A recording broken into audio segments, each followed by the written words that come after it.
Jan 31, 2024, Brooklyn, New York, USA. Brooklyn Nets forward Mikal Bridges, 1, defends Phoenix Suns, Brad Penner, USA Today Sports. The 2024 NBA Draft Lottery came and went, and while the Brooklyn Nets didn't have a pick this year, it wasn't the end of the world in what many would consider to be a mediocre class.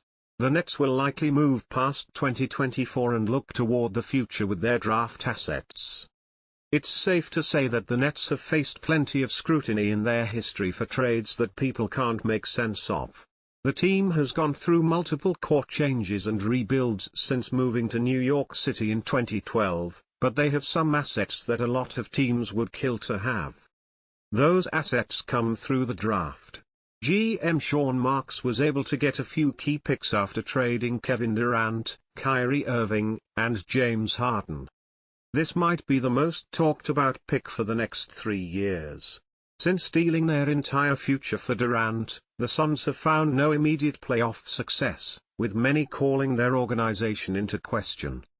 Suns owner Matt Ishbia made it clear they have no desire to deal KD or any of their championship contending pieces anytime soon, but either way Nets fans are delighted to own their first-round pick in a few years.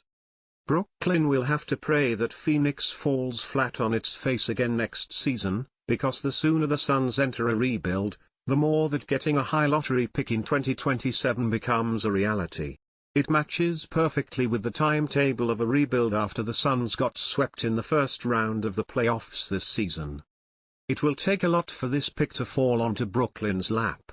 It doesn't look like the 76ers will try to blow it up, considering Tyrese Maxey has become a legitimate young star next to Joel Embiid. Similar to the Suns, the Nets need to pray that Philly doesn't find playoff success in the next year or two, which would initiate a rebuild. However, they don't want Philadelphia to fall too hard, because the pick is protected. Finishing in the range of 30 to 37 wins would be a dream scenario, almost guaranteeing the pick is moved to the Nets. Again, the 76ers' future isn't as bleak as the Suns right now, but it's still shaky. This pick has a 50-50 shot at ending in the lottery, given that it's so far from now and the Mavericks are a playoff team. With Luka Doncic still 25 years old, the only way Dallas would fall apart is if he left them, because he's one of, if not the most untouchable player in the league. Doncic has a player option in 2026, but an extension could set him up to be a free agent in 2028, or if things don't work out in the next few seasons, he could be looking for a new place to contend. If that's the case, then the Mavs would likely enter a full rebuild, giving the Nets an opportunity at a lottery pick. If the Suns' rebuild gets delayed, then their 2029 pick will surely be the most valuable of the 4 picks mentioned.